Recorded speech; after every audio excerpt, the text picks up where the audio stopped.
प्यारे साथियों नमस्कार दोस्तों, आज मैं आपको इस वीडियो के माध्यम से ये बताना चाहूँगा कि आपका जो मुख्य परीक्षा जो आपकी जनवरी माह में आयोजित होने वाली है रीट की, तो उसके लिए जो मैथ व साइंस वाले स्टूडेंट हैं, प्रत्येक पार्ट के अनुसार आपको कौन कौन सी बुक पढ़नी चाहिए। साथियों ये बुक तो आपके पास होना ज़रूरी है, ठीक है ना।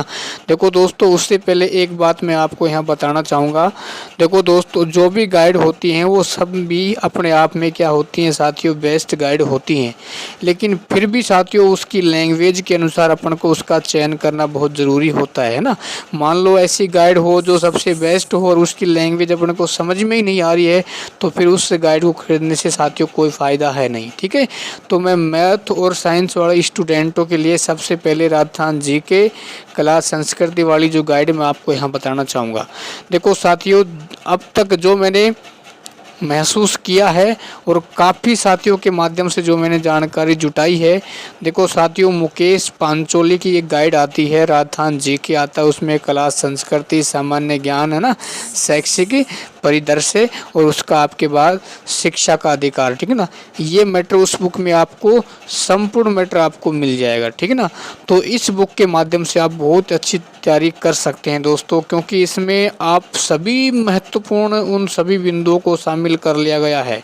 देखो दोस्तों, क्योंकि मान लो कोई गाइड होती है, कई बार क्या है गाइड बनाने वाला ये सोचता है कि चलो मैं इस गाइड में अपनी तरफ से 0 से लेकर Z तक सभी शामिल कर देता हूँ, लेकिन क्या है स्टूडेंट उसमें फंस कर रह जाते हैं, उससे बाहर नहीं निकल पाते। तो अपन को साथियों सिर्फ वो महत्वपूर्ण पॉइंट चाहिए, ठीक है ना। तो इस गाइड में वो महत्वपूर्ण पॉइंट दिए गए हैं ना। उसके बाद साथियों यदि मान लो बात की जाए अपने सब्जेक्ट मैथ साइंस, तो साथियों इसके लिए मैं आपको रामबाण बुक बताना चाहूँगा। RBSC की बुक आप पढ़ लेना, ठीक है ना।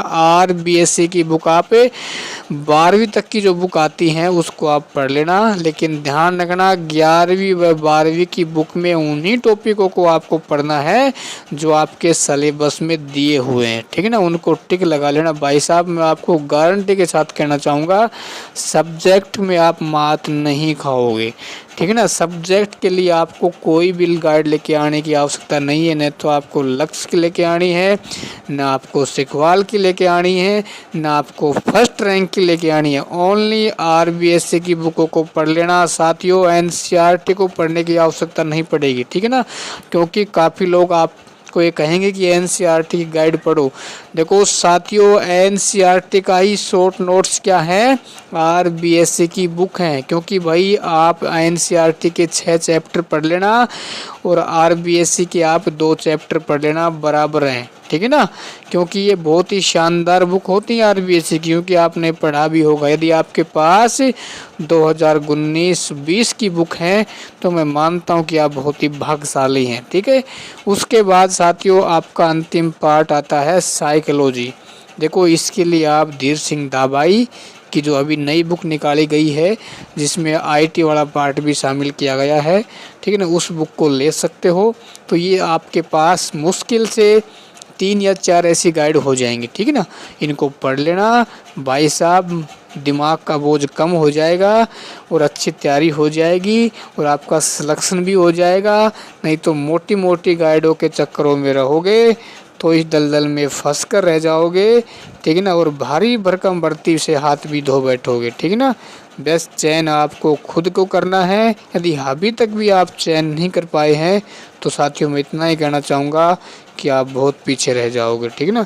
जल्दी से अपने मैटर का चयन करिए और उनको अपनी टेबल पे सजा लीजिए।